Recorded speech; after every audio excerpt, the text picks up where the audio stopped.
Hello everyone, this is Miss Marisa with MCAA. Today we'll be reviewing color mixing and we'll be working from a reference. Before we get started, I'd like to introduce you to some of the materials we'll be working with. I have already laid out a set of oil paints. This is my usual palette that I use. It's just a glass palette, and most of, not all of my paints are from a company called 1980, which is excellent for students, all students, college, high school, middle school, whatever kind of art student you are. They're great quality and I highly recommend them. And then over here I'll be using my palette knife, and this will be used to mix all the colors together. And just to give you a quick layout of what colors we're working with, I have two things here. I have my main base white color that I'll be using to lighten all these other colors. And then over here, I have a gel medium which allows me to mix this in with different paints I have and to make the paint a little bit thinner so it's not so thickly laid across the canvas, if that's something we wish to do.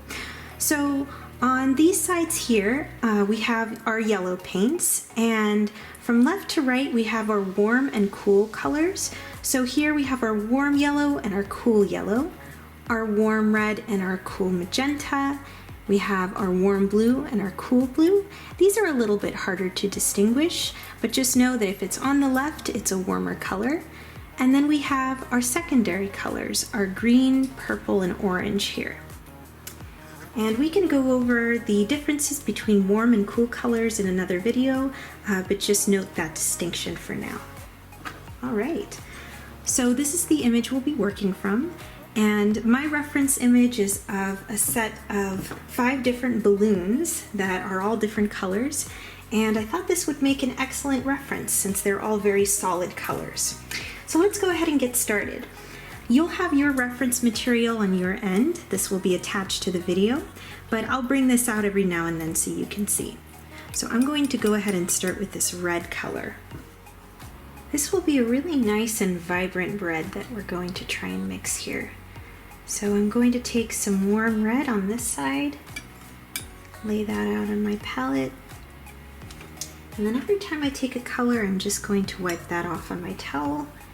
And I'm going to come over here and grab some warm yellow, put that down, and then it looks like there might be a little bit of, we're making orange already, but let's put in a little bit of the ready-made orange in there.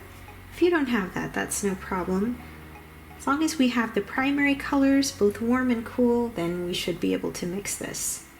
So let's go ahead and mix this little bit that we have. And when I mix with colors, I'm going to take my knife and swipe up like that, gathering all the color on the tip of my knife, and then I'm going to bring it back down and spread it out onto the glass. There are many different ways that artists like to mix their colors. Some artists like to mix on paper, others enjoy mixing on glass or wood. There are a lot of different surfaces that you're welcome to work on. I prefer glass because it's so smooth and I can just easily mix the color on there with my knife, but whatever you prefer to use is totally fine. So as I mix, just laying the paint out like that and then grabbing it with my knife, swiping out like that, and then mixing it a little bit with the palm of the knife like that. So eventually you're going to get a really nice solid color. And I think we're getting close to the top of our red balloon here. Let's take a look. So I'm going to bring the reference photo in, and I think on camera it probably won't capture it as well, but I'm going to compare it, and you can do this on your screen too. Pull up this photo and go ahead and compare with your knife to see if you're matching. And we're getting close, but it looks like this color is a little too vibrant. So in order to decrease our vibrancy and to make this color pop a little bit less, I'm going to take some of my white, just a little bit. A little bit of white goes a long way. And so I'm just taking that, maybe not even that much, like that. And then we'll start mixing it in like this, going in circular motions. You can also pick up the paint like we were talking about and lay it down like that to mix it. It took me quite a while to learn how to mix with a palette knife.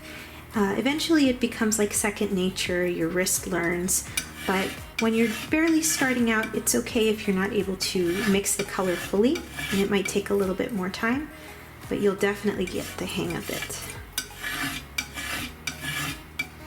All right, so this color is getting a little closer. I'm going to add some of our cool yellow on this side. And then wipe this off before I forget, and grab a little bit of white here to just tone this color down. Looks like I added a little bit too much white. So as you can see, color mixing is a process where you're adding colors, you're adding other colors to subtract those colors. It's a lot of fun, and it can be at sometimes a little bit difficult to get the right color, but with practice and with consistency, if you continue trying and you continue comparing the colors that you have to your photograph, you will eventually reach a state in your color mixing where you have a color you're happy with and that you feel comes closest to the photograph. So that still is a little bit light, so we'll continue mixing. I have a feeling we need some more red, just like that.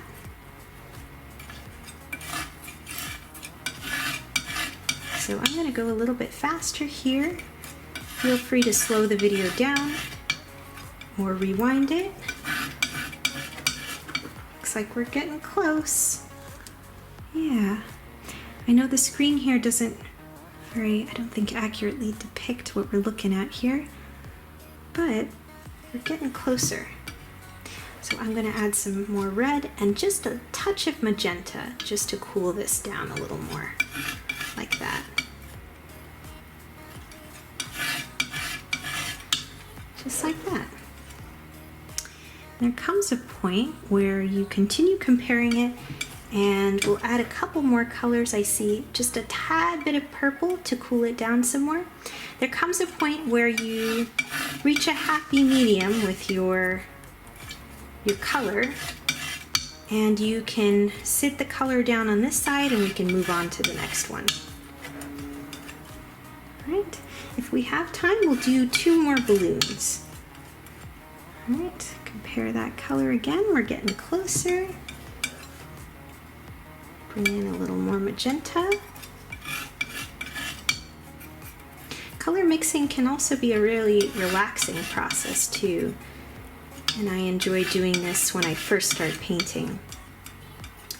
A lot of color mixing happens at the very beginning of a painting, just so that you can have all of your colors set out before you're ready to paint on your canvas.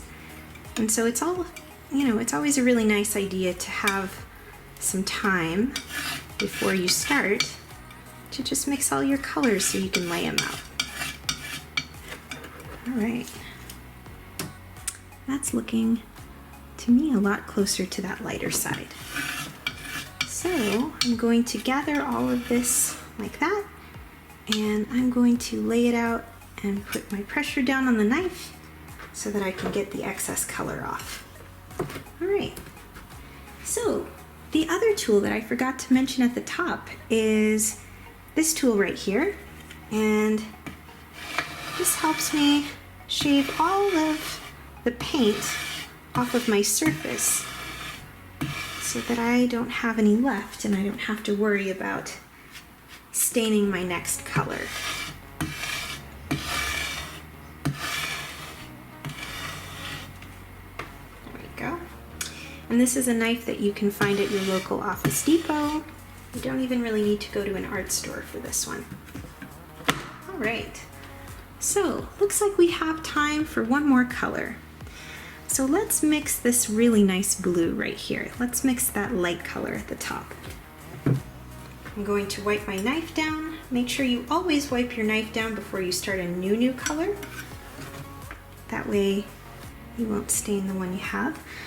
All right, so let's take a little bit of our warm blue, otherwise known as phthalo blue or phthalo blue, and let's take some white and start mixing this in. So you might want to start with 2 colors and then work your way up from there. Sometimes with blues it can be a little bit difficult to get the right color, so I like to start with 1 color blue, mix in some white, and then compare it. And if I need another color or a cooler blue, then I can add that in. But this always helps to start, just so as to not make things too confusing here. All right, so I'm going to scoop this color up. I'm going to come back to what we have here, and we can see that that's way too light. So let's go ahead and add some more of this deep, warm blue, and let's add a little bit of a cool blue too, and see what kind of touch that brings to our canvas here.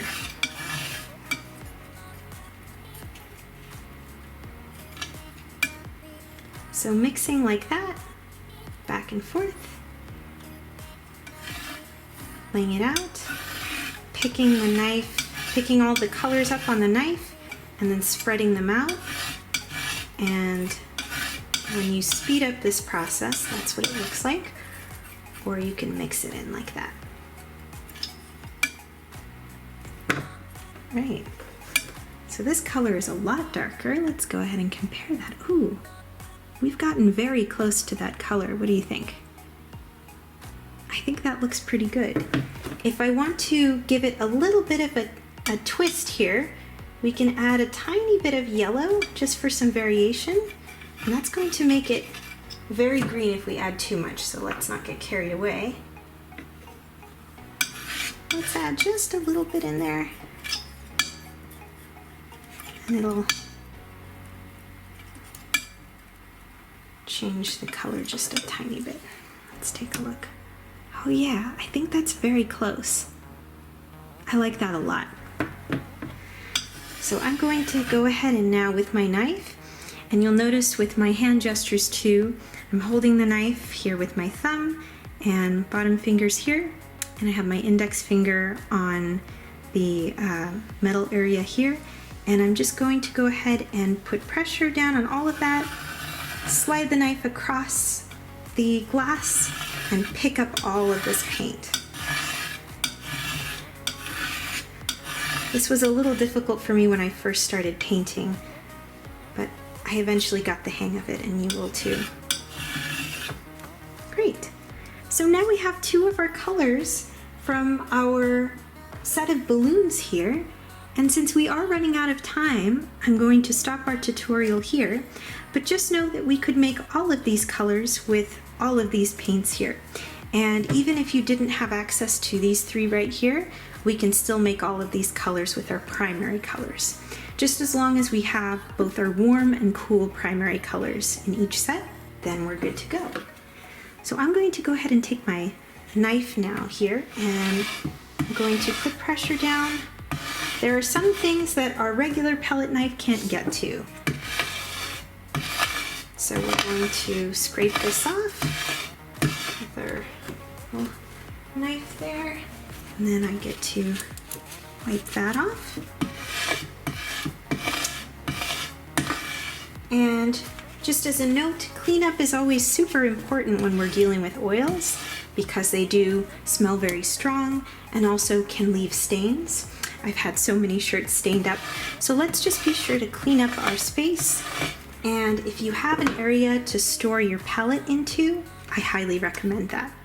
Other than that, you're good to go, and you're ready to paint the light areas of our red and blue balloons. Thank you so much for joining me, and I hope you have a great day or night.